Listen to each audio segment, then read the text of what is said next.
Institute. A lot of the analytical work was done at the University of Alberta and Carnegie Institution for Science. So as with everything, science is a team sport. So there's a lot of acknowledgements. So this work was not done by myself, like as a solo scientist. Obviously, this was teamwork. So some people that I need to acknowledge here, Richard Stern at the University of Alberta, who did a lot of the sulfur isotope analyses that I'll be presenting. Steve Shirey at Carnegie, Wui Wang at GIA, Thomas Stachel, Graham Pearson, also at the University of Alberta, and then the late Eric Harry from Carnegie, who started off with the sulfur isotope analyses on the nanosins at Carnegie. So when I say that I work on diamonds, this is sort of what a lot of people think about. They think of these big, beautiful gems that famous celebrities, beautiful women are wearing. However, unfortunately, these are not the sort of gemstones that we normally work on. And this is because, you know, these are very valuable, very expensive gemstones. And the scientific work that we do on diamonds is on the mineral inclusions in diamonds. And so we need to break the diamonds open to get the inclusions out. And so no one's really going to donate their big, beautiful diamonds for us to break. So the diamonds that we end up working on are rough diamonds, not polished diamonds. And here are just some examples of what rough diamonds look like, because many people may not be familiar because they're more familiar with the cut faceted stones. So here's some examples of, you know, a nice octahedral diamond with an inclusion in the middle. So the most common form for a diamond to be in is sort of this octahedral shape. However, these are also still the most beautiful rough diamond specimens. The diamonds that most geologists end up working on tend to look a little bit more like this. They're not as photogenic, not as beautiful, not necessarily gem quality stones. However, they may have lots of inclusions in them that we can use to then investigate the deep earth. So this is a diamond from Graham Pearson that he analyzed and found the first ringwoodite inclusion on Earth. So this is a diamond from Juina that he studied and found the first ringwoodite inclusion. So I'll be talking about how diamonds and the continents relate to each other. And so how can diamonds inform us about the origin of the earliest continents, or the cratons? So a craton is a piece of the oldest continental crust that has been stable for at least 2.5 or 3 billion years. So these are segments of the Earth's crust that have a billion-year history, so they have longevity. And so here's just a map from Ken Condi's publication showing where these Archaean Cratons are. And so you can see here in Canada, there's the Slave Craton with a castor. That's where the oldest, some of the oldest rocks on Earth are. The Superior Craton here in Eastern Canada, also some very old rocks occurring here in Nuku'alotoq. In South Africa, where I'm talking from, is the Karpel Craton, where the first kimberlite deposits for diamonds were first discovered. So this is the outline here of the Karpel Craton. So the diamonds that I'm going to be talking about today are from the West African Craton.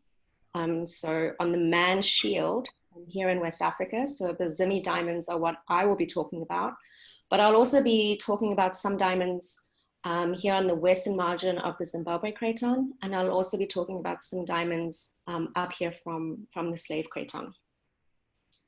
So as I mentioned, these cratons have longevity, so they've been stable for billions of years, so over 2.5 billion years. And there's still some debate among geologists about how these continents, or these really old continents, the cratons, achieved their longevity. So what made them stable? So below these cratons, they have a root called the lithospheric mantle. And this root needed to thicken in order to stabilize the continents. And so there's these two main models for how the continents achieve their long-term stability. One of these is through the upwelling of deep mantle melts. And the other one is through subduction of oceanic plates. So this is sort of the Hermsted and Schulze model, where you have imbrication of successive oceanic plates. This may be sort of an extreme end member. Potentially, you just maybe have one or two successive events of subduction that then causes the lithosphere then to thicken and stabilize. So the first 500 million years of Earth's history, we don't have a very firm rock record for this portion of Earth's history. So this is when the cratons were first forming. The oldest continents were starting to form within the first 500 million years of Earth's history. However, we don't have a firm rock record for this time during Earth's history. So as we all know, hopefully, the Earth is 4.56 billion years old. The oldest minerals that we have analyzed so far come from Jack Hills, Western Australia, 4.4 billion years old. And then the two oldest localities for rocks are both in Canada. The Acasta gneiss is just over 4 billion years old. And then the Nouveau-Argatouk greenstone complex in Quebec has rocks between 4.4 and 4.1 GA. So this is the only record that we have of the first 500 million years of Earth's history. So it's pretty sparse. And so we need some other way to really access the geodynamic processes that were occurring in the early Earth. So how do diamonds fit in? So all diamonds, or the majority of diamonds, are forming below these cratons. So they form in the lithospheric mantle below the Earth's oldest continents. So the majority of diamonds form here in this lithospheric mantle keel. There are also some diamonds that are forming much deeper in the transition zone and the lower mantle. So I've illustrated them here. There's some rare large blue diamonds that are forming at the transition between the transition zone and the lower mantle. And there's also the clipper diamonds that contain metallic inclusions that are forming in the transition zone. So there are certainly some diamonds forming in the sublithosphere, so in the convecting mantle, the transition zone and the lower mantle. However, the majority of diamonds are forming in the lithospheric mantle keel below the Earth's oldest continents, known as cratons. So the diamonds that I'm going to be talking about are these lithospheric diamonds that form about 150 to 200 kilometers deep. And so because they're forming in the cratonic keel, so in the lithospheric mantle below the continents, they can actually then tell us quite a lot about how these old continents formed. And they can inform us about the geodynamic processes that were involved in craton formation. So I use this in a lot of my public talks because many people aren't too familiar with what a gigapascal is. And so hopefully as geologists and earth scientists, we're slightly more familiar, and also from high pressure experiments. But an analogy that my colleague Evan Smith came up with was that 5 to 6 gigapascals is similar to 80 elephants stepping on your big toe. So this is sort of the pressure that the majority of lithospheric diamonds are forming at. However, of course, the diamonds that form in the transition zone and the lower mantle are forming at much greater pressures. So if diamonds are forming so deep in the earth, many people wonder how they then make it to the surface. So kimberlites are a very rare type of volcanic eruption that originate from the base of the lithosphere. So they come up from about 150 to 200 kilometers beneath the Earth's surface. They're incredibly explosive, and so they're thought to reach the Earth's surface in a matter of hours or up to about 1 or 2 days at max. So these are extremely rare volcanic eruptions. The last one that became a diamond mine was 20 million years ago, the Ellendale deposits in Australia. There are also some kimberlites in East Africa that are, I think, around 100,000 years old. So certainly there are younger kimberlites, but they are extremely rare. So I mean, these aren't eruptions that just occur every day. And so we have no idea when to predict when the next kimberlite eruption will be. But kimberlites are restricted to cratons. And so when they do erupt, they bring up cratonic material to the surface. So they bring up xenoliths and diamonds to the surface that we can then study. So here's just some examples of, on the left is a piece of kimberlite with a nice rough diamond that you can see in it. And on the right is eclogite xenolith contained within a piece of kimberlite. And so I'll be talking about mineral inclusions in diamonds from West Africa. And these mineral inclusions are incredibly valuable to us because they can actually give us direct access to the deep earth, because there's no other way that we can go there. There's two other ways that we can study the deep earth, and that's through either high pressure experiments or through seismology, where we can then use the seismological properties of the earth in order to establish the mineralogy and other physical properties of the deep earth. But if we wanted direct samples, diamonds, their host rocks, and the inclusions within diamonds are the only way that we get direct access to the deep earth. So the inclusions that I'll be talking about are sulfides. So they're not as attractive as these really colorful silicates that I showed on the previous slide. So sulfides have a silvery gray appearance when they're still contained within the diamond, and they're always surrounded by these black fractures. And these fractures occur because the sulfides expand more than the diamond during kimberlite descent, and then they fracture the diamond. And then along these fractures, then the sulfide sort of spreads out, and you have graphitization that gives it the dark appearance. And so it's analyses of these sulfides that allow us to determine the age of the diamond through rhenium osmium dating. And so what have diamond ages given us so far? So once again, just showing a timeline, with the age of the earth, and the two oldest rock localities. The one is at Acasta, the other one's Nuvuagatuk. The oldest diamonds that have been dated thus far are from Ikati and Diavik. They're 3.5 to 3.3 billion years old.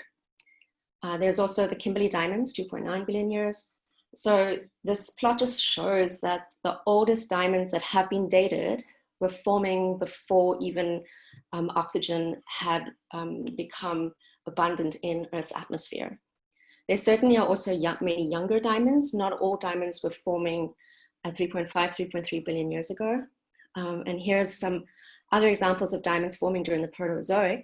And the youngest diamonds that we know of are from South Africa, from the Jagersfontein and Koffiefontein mines, and they form between 90 and 60 million years ago. So far, all the diamonds that we have dated were forming before even the dinosaurs went extinct. So the diamonds I'll be talking about today are the Zimi diamonds. I didn't want to give the game away right in the beginning, so I just put 2 question marks there for how old they are, but from their placement on the timeline, maybe you can guess sort of maybe what their age is. Okay, so that was just sort of an intro into diamond geology. So hopefully everyone understands why diamonds are such valuable samples to us, why diamonds can tell us so much about the deep earth. And so hopefully sort of with that basis now, I'm going to just show you some of the results that I have for diamonds from West Africa. And I can tell you a little bit about what they told us about how the continents are forming. So the locality that I'm focusing on is West Africa, but I'll also give some examples from the literature for diamonds from Southern Africa and also from the Slave Craton in North America. So here are what the diamonds that I studied look like. So these were these sort of beautiful yellow-orange diamonds from the locality called Zimi in West Africa, and they all contain sulfides. So we had a biased sample set because they were selected because they all had sulfides in them. And we laser cut and polished some plates, and then we cracked the diamonds open to get the inclusions out. And so this is what some of the more spectacular sulfides look like. Not all of them came out this intact. Sometimes they broke into a few different pieces, but here are sort of the 2 most photogenic sulfides that I extracted from these diamonds. So these are just SEM images. So these are secondary electron images just showing the topography of the sulfides. So you can see that these sulfides also have beautiful cubo-octahedral morphologies similar to the diamonds. And so this is what we did. We dissolved the grains and did chemistry in the lab to separate out rhenium and osmium. So we wanted to measure rhenium and osmium in order to determine the age. We couldn't do this on on the same sulfides, but on different sulfides. What we did is we kept the sulfides still contained within the diamond plate, and we just polished down to the sulfide grain that was still contained in the diamond, and we measured sulfur isotopes by ion probe. So as I mentioned, the rhenium osmium was in order to determine the age of the diamonds. And then the sulfur isotopes was because we wanted to know whether the sulfur that was contained in these sulfides, whether that had an atmospheric origin. So here is the age results. Here are the age results. So we analyzed 3 different diamonds, each with multiple inclusions. So each diamond had 3 to 4 separate sulfide inclusions in them. And all 3 of these diamonds gave an identical age of 650 million years. So because we have multiple inclusions in each diamond, this is what's called a mineral isocon. For people who aren't familiar with isotope geochemistry, what this really just shows is the decay of the parent isotope to the daughter isotope. So 187 rhenium decays to 187 osmium, and we just have the reference isotope 188 osmium on both axes as well. And so if you have 3 same age minerals that form together and they all then decay at the same rate, the slope of this line gives you the mineral age. And so we analyzed the isotopes in each inclusion, and then we can just use the slope of this line then to determine the age of the diamond. So what does this age mean? Well, it actually overlaps really well with the timing of subduction and collision in the West African Craton. So here is just a schematic from Jennifer Lippman's work in 2006. She worked on the crustal gneisses in the area, showing that subduction and collision was recorded around 700 to 550 million years ago during what's called the Rocalide Origin. So the Rocalide Origin is here along the southwestern margin of the Man Craton. And the Zimi diamonds are also right here, just right along the margin here of the Man Craton. So it's pretty cool, I think, that the diamond ages overlap really, really well with the timing of subduction and collision in the West African Craton, showing us then that likely the carbon-bearing fluids for diamond formation was introduced into the diamond-forming regions of the lithospheric mantle by subduction and dehydration of the subducting slab. Okay, so from the rhenium and osmium isotopes, we've established that the diamonds formed 650 million years ago. So how about the sulfur isotopes? What did that tell us? For people who aren't familiar with sulfur isotopes, I've just shown here 2 separate examples for how sulfur behaves in Earth's atmosphere before 2.5 billion years ago and after 2.5 billion years ago.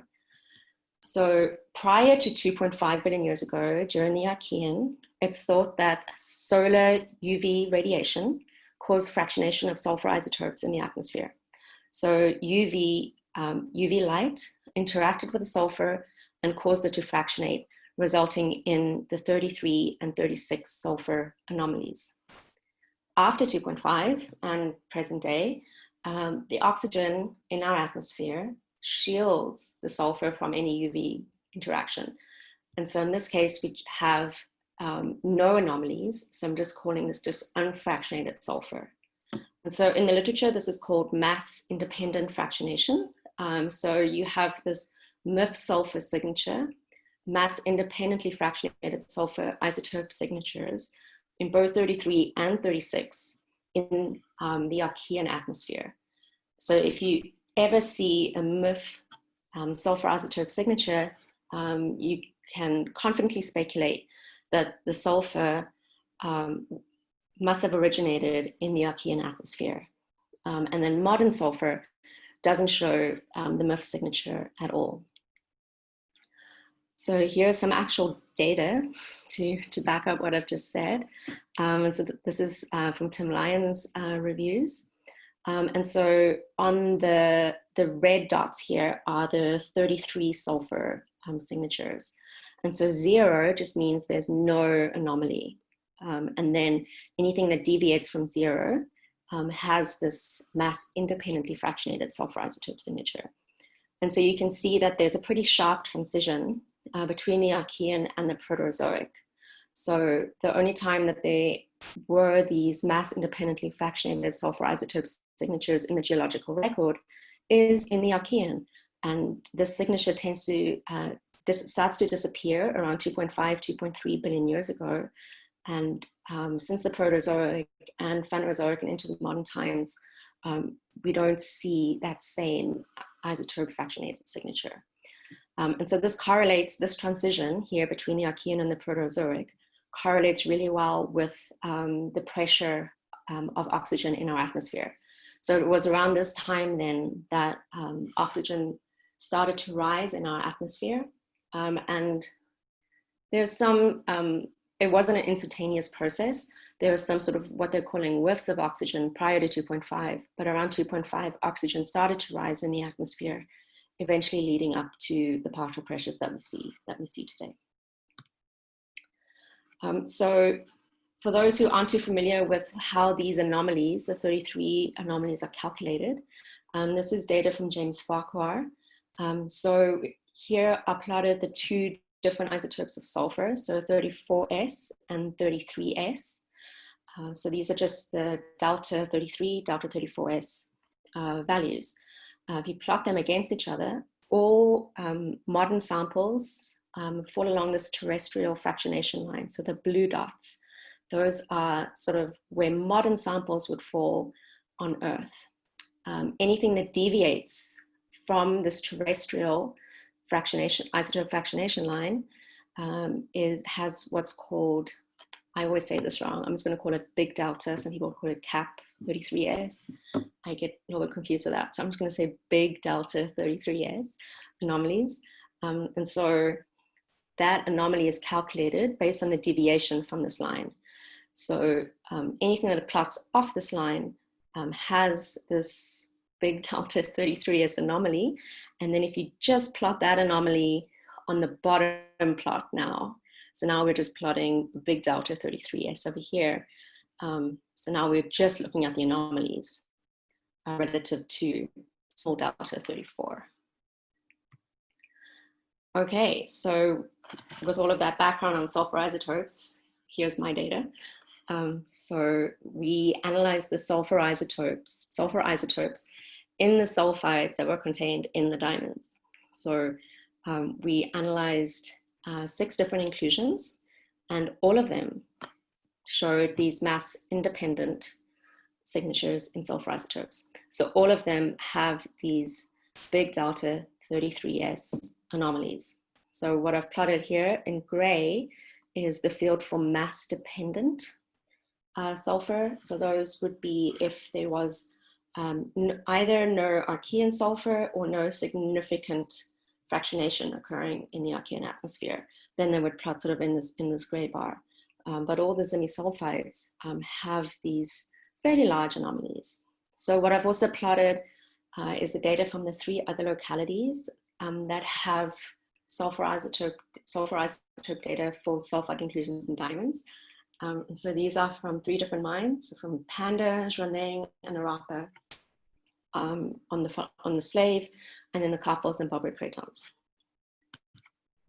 So we also measured the 36 sulfur, and they show a very similar thing. So once again, we're just plotting the big delta 36S versus big delta 33S, and that works in the same way. This is just the deviation from the terrestrial mass fractionation line. So once again, both of these isotope systems show this deviation, and that correlates really well with known Archean sediments and other rocks in the Archean and into the Hadean rock record. And so this is from Emily Tomaso's compilation of data. And then what I've also just shown here is the range for the sulfide inclusions from Arapa, Zhoneng, and Panda. So they don't actually have 36 sulfur data. So that's why we're just plotting the 33. But it's great that even though the diamonds have a near Proterozoic age, so the diamonds are 650 million years old, However, the sulfur indicates that it must have at some point cycled through the Archean atmosphere prior to the sulfur being cycled into the lithospheric mantle and then ultimately being trapped in Neoproterozoic diamonds.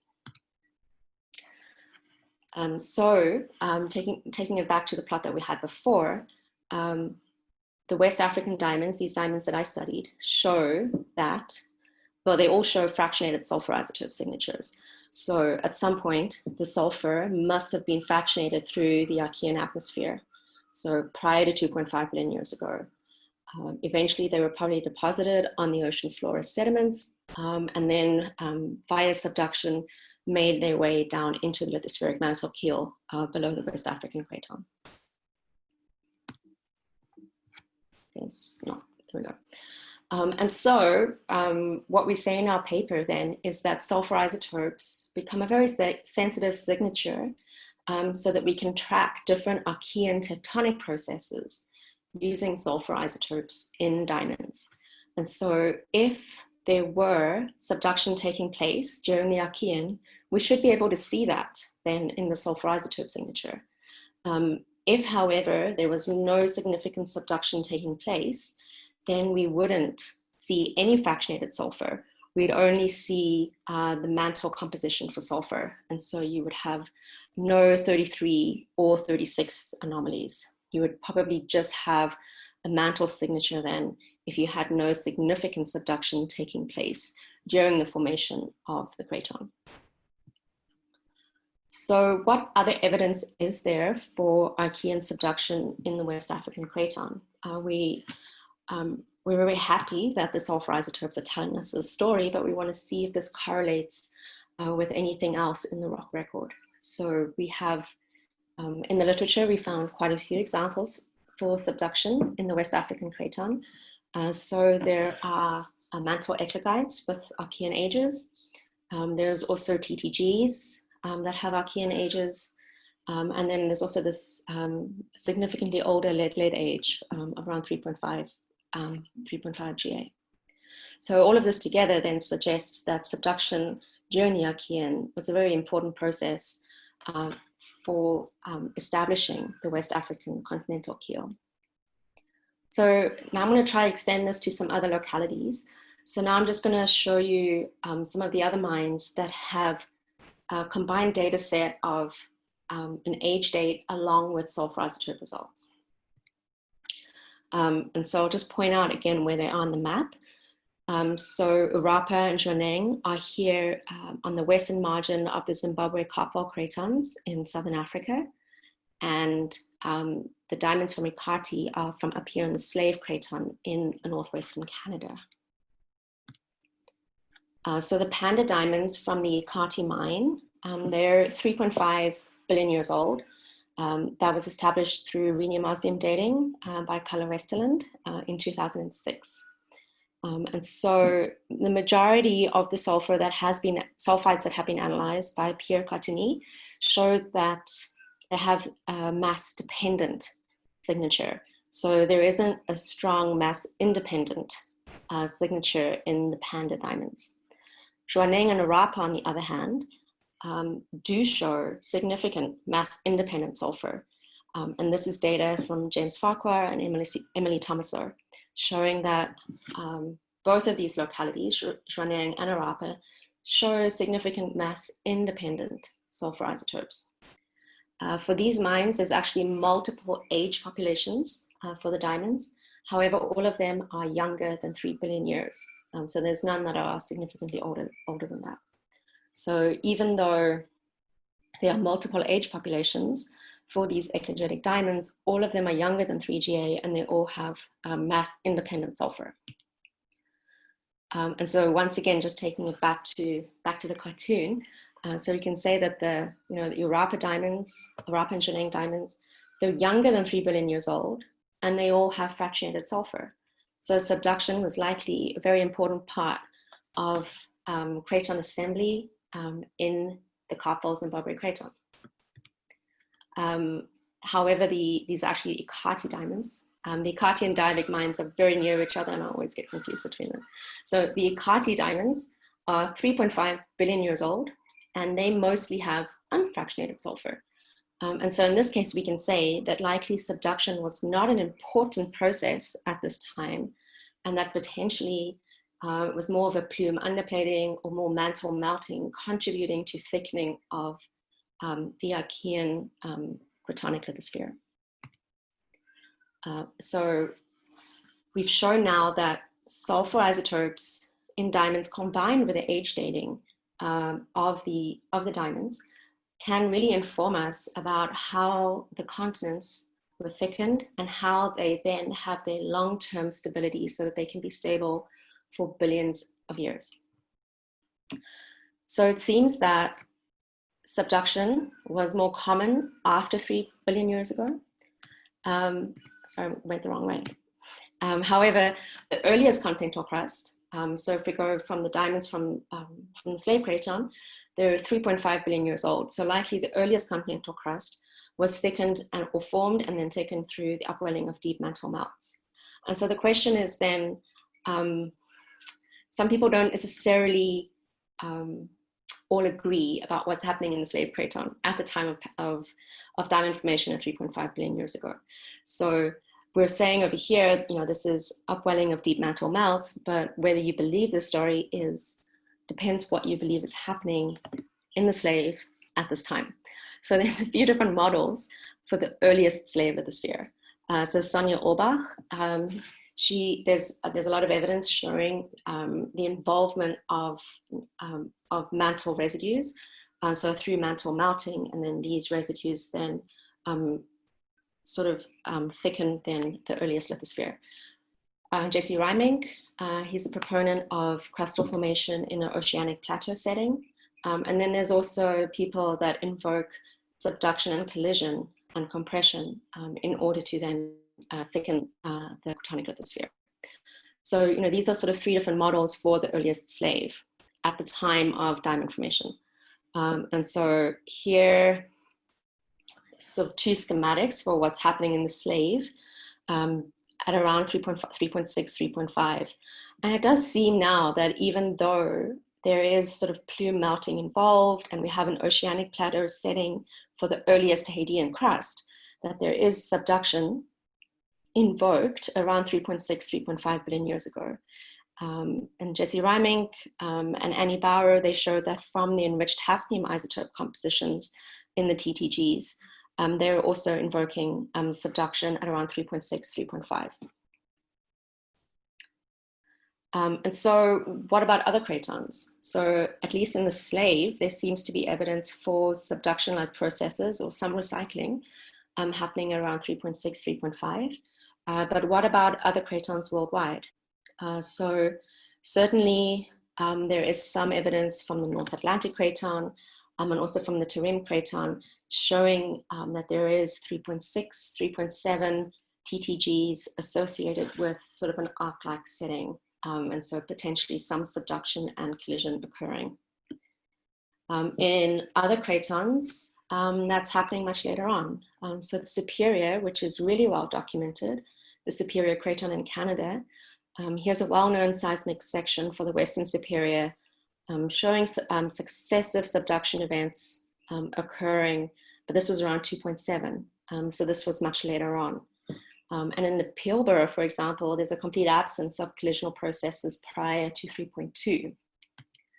And so really the question globally that a lot of people are interested in is, what the timing of the onset of plate tectonics. So when did this transition occur? So from the sulfur isotopes, we can certainly say that subduction is more common after 3 billion years ago. And in the slave and also in Quebec, in the Superior Craton, we know that the earliest continental crust is like 4.4 to 3.5, 3.4 billion years ago. But when did this transition sort of occur? So at least in the slave, we see some evidence for early subduction around 3.7, 3.6. But maybe this wasn't a global phenomenon. Maybe there was just isolated incidences of some subduction cycling occurring, and that global widespread tectonics or global widespread subduction only occurred much later on, and it was certainly much more common then after 3 billion years ago. And so then I'll just end by saying, like, well, why are the continents important? Why are people so interested to know when plate tectonics started, how the continents attain their stability? Why do we really want to understand how the continents formed, and why are we really debating between, subduction collision processes and deep mantle melting? And the reason is because plate tectonics and stable continents are one of the key factors for habitability. We live on these continents and we need the continents to survive. And so certainly as we're exploring the rest of the universe for other habitable planets, we need to understand what makes these planets habitable. And so is plate tectonics a process that is occurring on these planets, and how do you actually initiate plate tectonics and make it a sustainable long-term process? And so this is sort of part of the whole story, is trying to understand, when did plate tectonics start, and how did the continents attain their stability, so that we can really understand the other planets, not only in our solar system, but also in the rest of the universe, as we look for other signs of life in our universe. So with that, I'll leave it there and I'll take any questions. Thanks. Okay, thank you very much, Carrie. Now it's time for questions. And for the audience, when we ask questions, please first let us know your name and your institution. And also feel free to type your question and I will read the question on your behalf.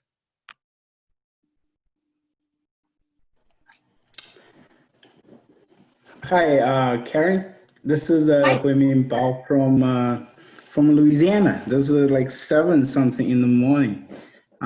Thank you for nice talk. Yeah, I also thank Sanzo for organizing and let us in for this opportunity.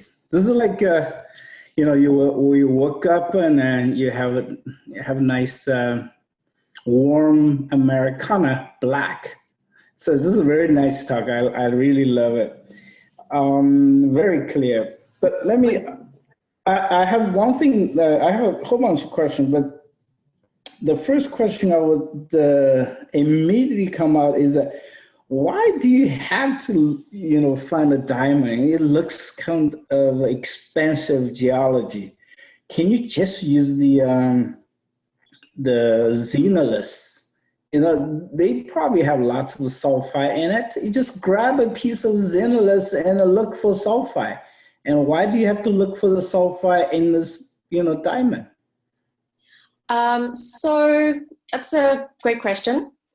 So the reason is that with the diamonds, because it's a closed system, we can actually get the age. So we can link the sulfur isotopes with a specific time. And so we have the time of diamond formation at 650, which is showing us the timing of later subduction and the time of diamond formation. But certainly, I think if you were to take sulfur just from sulfides in a xenolith, I think, yeah, great. If you can get mass independently fractionated sulfur from a xenolith, that would also certainly show you that there is Archaean sulfur in the lithospheric keel. So I don't think that's not excluded at all. However, you can't always get an age for the xenoliths because it's an open system in the lithospheric. Even you dated the sulfide in the xenoliths, those free floating sulfide mineral in the xenoliths, not necessarily inside the diamond. Was that age information? Say again? Okay, I would say, yes, I understand you wouldn't know the formation age of the diamond. That's good. It gave you the timing of those subduction event or some other event associated with the diamond formation. But since you still relied on the sulfide for your dating, radiant and osmium dating, can you just date the sulfide mineral that's floating around in the xenoliths for your age? No, unfortunately not, because of the open system in the mantle. So because of you're very unlikely to take two sulfides from the same xenolith and get any sort of isochronous behavior. And this is because of fluid or melt metasomatism, and also because the kimberlite is really rhenium rich. And so because of kimberlite infiltration into the xenolith, you have open system behavior of the isotopes, and so you're unlikely to preserve any sort of age relationships. And so that's why the diamond is great, because it closes off the sulfide from anything from the outside. Okay, so you have one starting point with a different concentration, then you decay. Okay, but you also have a possibility that you have a multiple episode of a diamond formation, then you have a multiple event. Okay, I got you now. Okay, the other question is what's the carbon source of the diamond? And have you measured delta C13 of the diamond? Yeah. I have actually. I don't have that data in this presentation, unfortunately. We measured the carbon for 5 diamonds. Some of them have mantle-like composition, so you can't say either way. It could be recycled, could not be. But there are diamonds that have, I think, between -15 and -20 per mole. And so that clearly indicates that there is some crustal signature. And so, but once again, that's at a different time, right? So the sulfur was, where's my hand here? The sulfur was recycled. Sulfur was way earlier, yeah. And then carbon is later, at the time, 650, yes. same time as the rhenium osmium, Okay. So olivine doesn't have any hope if you pick a good, nice olivine. Olivine actually does. So we analyzed olivine. We analyzed olivines from the superior craton. For my PhD, we picked olivines from prototypes. And olivines actually have a lot of, we're not sure what they are, but inclusions of either sulfides or just PGE-rich minerals. And from that, you're able to get a really good rhenium osmium age. So we got, on the superior craton, we looked at prototypic olivines and dated those rather than the whole rock xenoliths, because the xenoliths obviously have the kimberlite infiltration, but whatever phases are in the olivines, same as the diamond, they're sort of protecting those phases from rhenium re-enrichment during kimberlite eruption. Good. All right. Thank you. The last thing I want to mention is that we say cap delta. You have to say cap delta 33. Okay. Yeah, I always, every time. It's a cult thing. It's a cult thing. It's that sometimes I say delta, not say cap, and I'm like, say cap sulfur, cap delta, and I get. We say cap. We don't say big. If you say big, it sounds like a cousin, distant cousin from us. So we want to be closer. You have to say cap. Okay. Okay, I'll let other folks ask questions. I might coming again. Thank you.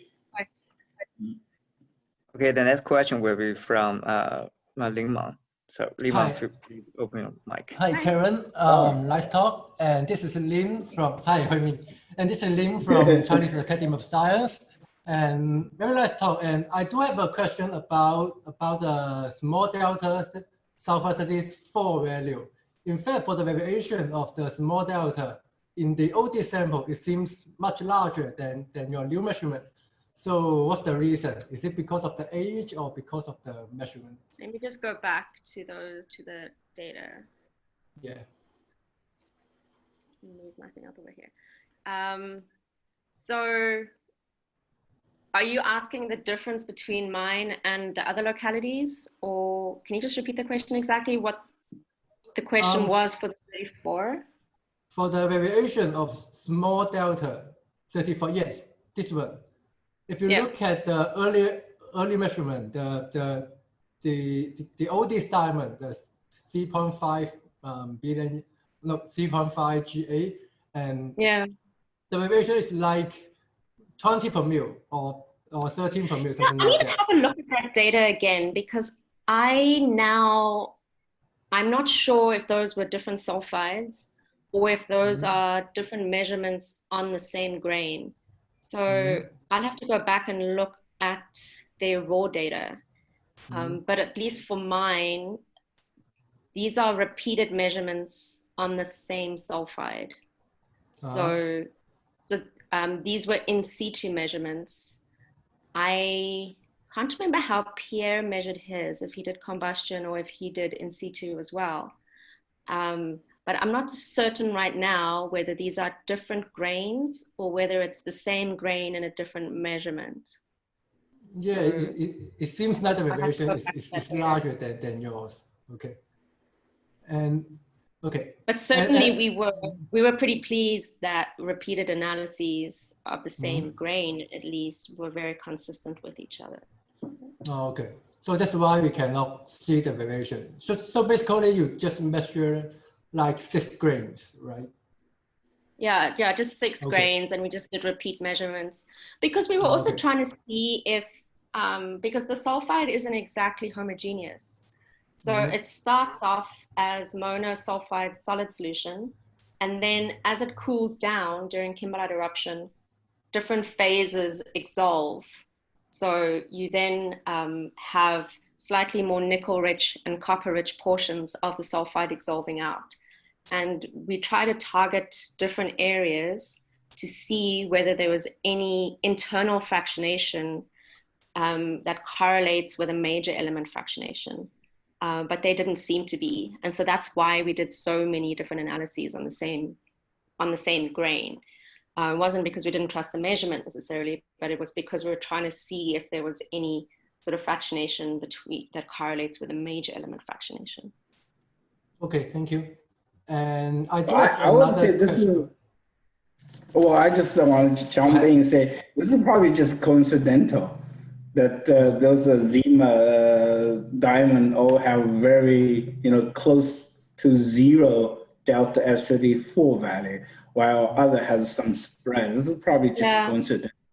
Okay. I tend to agree, yeah. Okay. Because the other thing was we also don't know whether there was any mixing. So potentially, yeah, we always sort of thought that potentially these anomalies could have started off much bigger, and we can't exclude whether the signal was diluted by mixing with any sort of mantle-like sulfur at some point. And so that could have also that could have diluted the signal and maybe also homogenized our signal a little bit as well. Maybe that's an indication that your sulfur probably come from age very closer to 2.5 billion years old. You have 80% of a mantle sulfur plus 20% of this 2.5 billion years old that have 10, could be 10 per mil capped out of 33. Maybe that's a telltale sign of its age. Yeah, so I don't know if we'd be able to put a time on when that mixing happened necessarily, but I mean, certainly that we can't exclude that dilution happened at some point, and that the anomaly was much larger at some point. Yes, I agree. And in fact, if you look at the Archaean sediment data, for data older than 3.5 billion years ago, the cap delta is much smaller. So is it possible for the oldest diamond, there's still some surface component, but just because of the dilution, you cannot see the cap delta? Is that possible? Yeah, okay. I think so. I think that's perfectly reasonable. Yeah. I also think that certainly, we only have a limited data set. So I think certainly doing more sulfides from all of these localities, potentially we'll be able to see a larger range. So at least all we can say is right now, this is what the data so far show, but it's not to say that if we measured more sulfides from 3.5, maybe we would see some anomalies. We just don't know because we haven't done that measurement yet. All right, thanks. So the other question is about the cap delta value. So if you look at all the measurement in diamonds, it looks like all of them are positive. But if you look at the measurement in mantle plume in like high mu and EM1, Yeah. they're negative. I don't know. I don't okay. know. Yeah. Okay. I just want to know how they recycle, how the two reservoir recycle into the mantle. Okay. Mark just dig up something inside. That's an interesting question. Mm-hmm. Okay, thank you. You're welcome. Okay. Okay, the next question is Yang Yanan. Yeah, please open your mic. Karen, thank you for your talk. I'm Yanan from Guangzhou Institute of Geochemistry. So my question is the age of the diamond formation same with the sulfide? The age of the diamond, the formation of diamond is 650? Yeah, it's 650, yeah. I mean, let me just go back to that slide. So you believe the radium age is the same as the diamond formation, right? So yes. In your talk, you say the cap, you call it cap 33, right? The signature is Archaean. So yeah, your sulfide was formed in 650. This means that the signature can kept in the lithosphere new for a very long time, right? Yeah. So my question is, since it can be kept within the mantle for so long time, can we find other types of sulfide or any kind of material we can extract the information? Like the question by Professor Huiming. Yes. Why not only the sulfide within diamonds? What about? No, I think we could.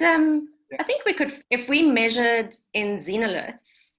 If we take rhodotides or eclogite and we measured for their sulfur isotopes, I think you would still preserve the Archaean signature if it was there. Okay. I think it's just if you wanted to correlate it with the age, then you would need to use diamonds. But I think that if you took a peridotite xenolith or an eclogite xenolith and measured the sulfur isotopes, I think that if there was an Archaean signature, I think it could still be preserved. Mm-hmm. Because we see in the convecting mantle, so Ocean Island basalts, there are sulfur isotopes that have also been preserved for billions of years. And that's, you know, in the convecting mantle with open system. But in the lithosphere, where you're isolated from convection, I think you have an even higher chance of preserving sulfur isotopes for billions of years. So I think certainly if you were to measure, I think, eclogites or peridotites to look for sulfur isotopes, I think that would be a good thing to do. Yeah. So the reason why I did the sulfur isotopes specifically on these inclusions was actually because I was trying to prove to someone that the inclusions are pre-existing. So there's a lot of debate about whether the inclusions formed at the same time as the diamond, or whether the inclusions are pre-existing and then became part of the diamond. And there's a lot of people that think that if the inclusions are pre-existing, that you cannot use rhenium osmium to measure the time of diamond formation. Yeah. So we did rhenium osmium first, and we got these ages. And from some of the isotope systematics, it was strongly suggested that the inclusions were pre-existing. And so then I was like, well, if they are pre-existing, there's a chance that they will have sulfur isotope anomalies. So I just was like, let's do sulfur isotopes so I can prove that they're pre-existing. And then the story just sort of developed into a bigger story.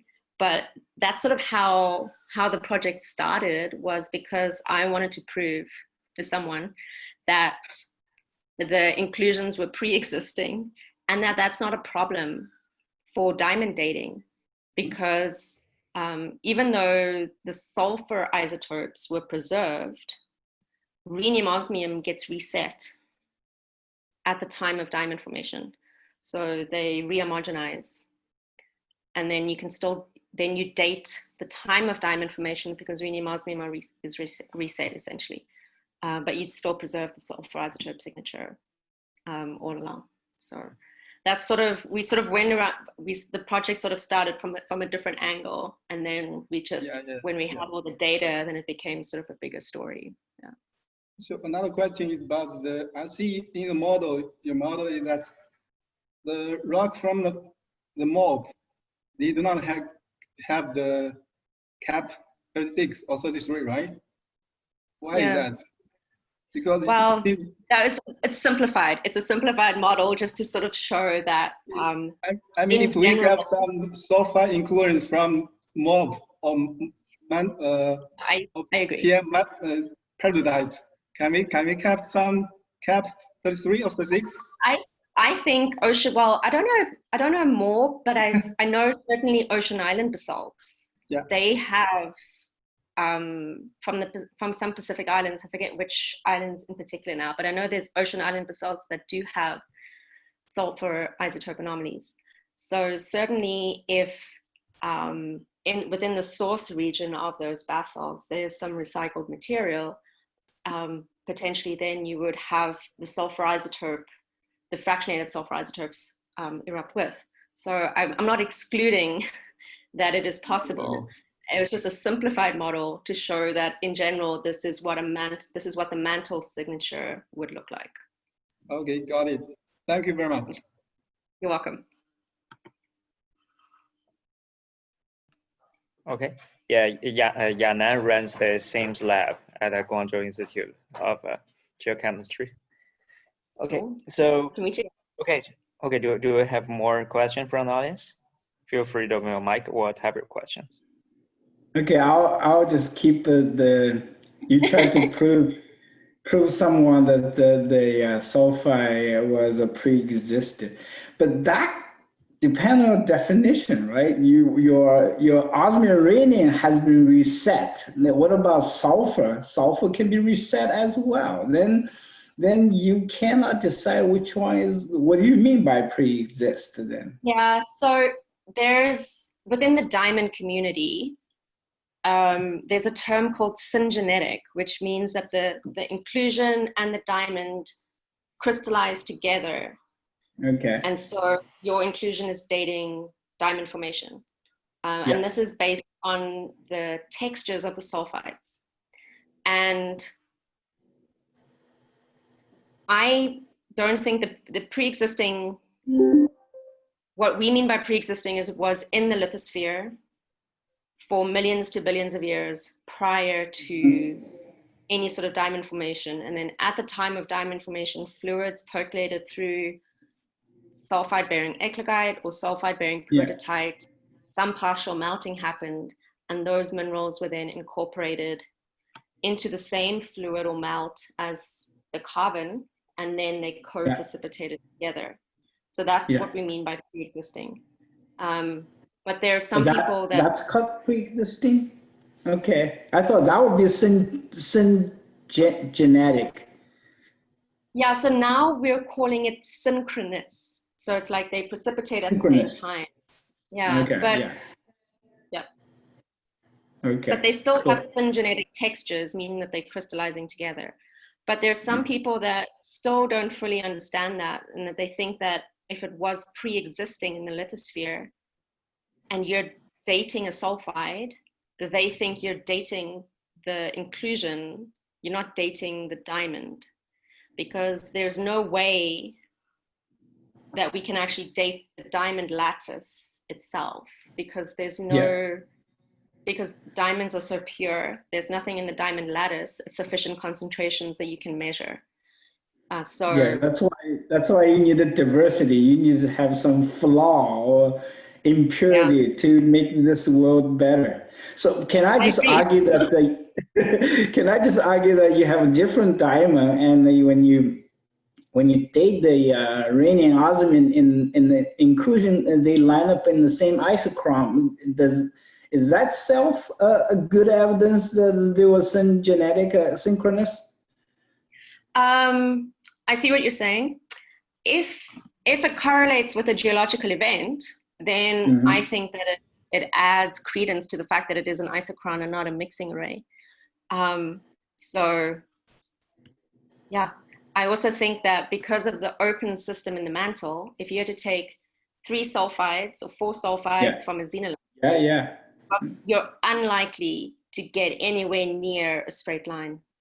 Exactly. So, the fact that you take different inclusions in a diamond and they give you a linear array, to me is strong evidence that you maybe had 90%, 99% re-equilibration of those isotopes, simply because we know that if you analyze different minerals within a xenolith, you're never going to get anything close to resembling a linear array. Exactly. Good. Thank you.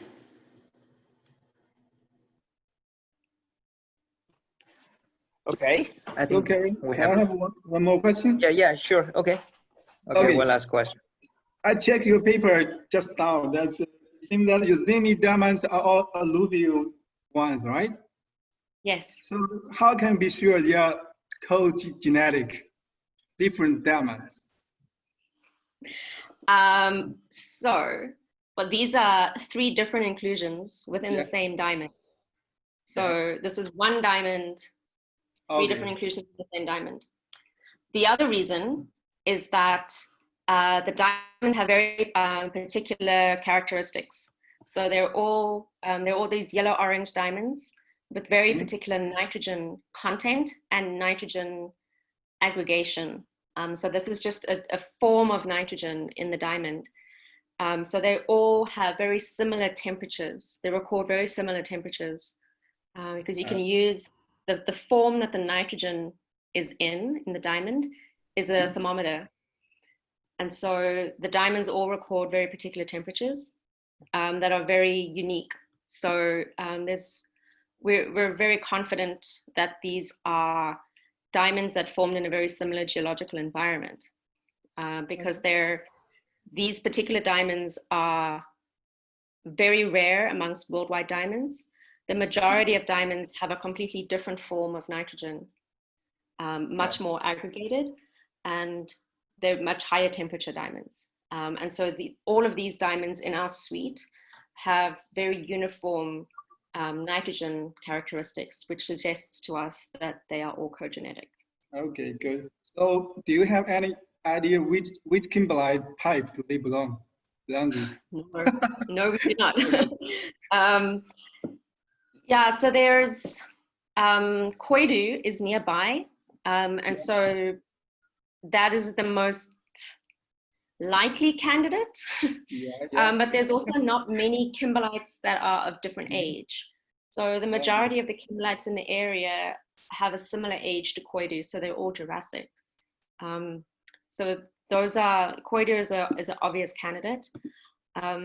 Another option, I have no evidence for this, this is pure speculation, is that they came from South America, from the South American side prior to breakup. Because there's also some very similar diamonds in South America. And so it could be that they came from, I forget which craton, but they came from the South America side prior to the Atlantic opening up. So that's an option too, but I have no evidence for that at all. So no, short answer is no, we do not know which kimberlites they come from. I was just curious. Thank you. Yeah, me too. If you find out, let me know. Yeah, you can find more of these. Okay, fun type. Yeah. Thank you. Cool. Okay, great. Okay, it's a good discussion. And thank you again, Karen, for giving the good seminar. And thanks everybody for participating in the evening. I really appreciate it.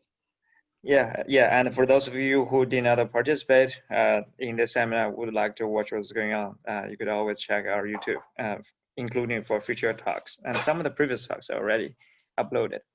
Okay, with that, I think let's wrap it up. Let's thanks Karen again. Okay, Thank you. Thank you. Have Thank you.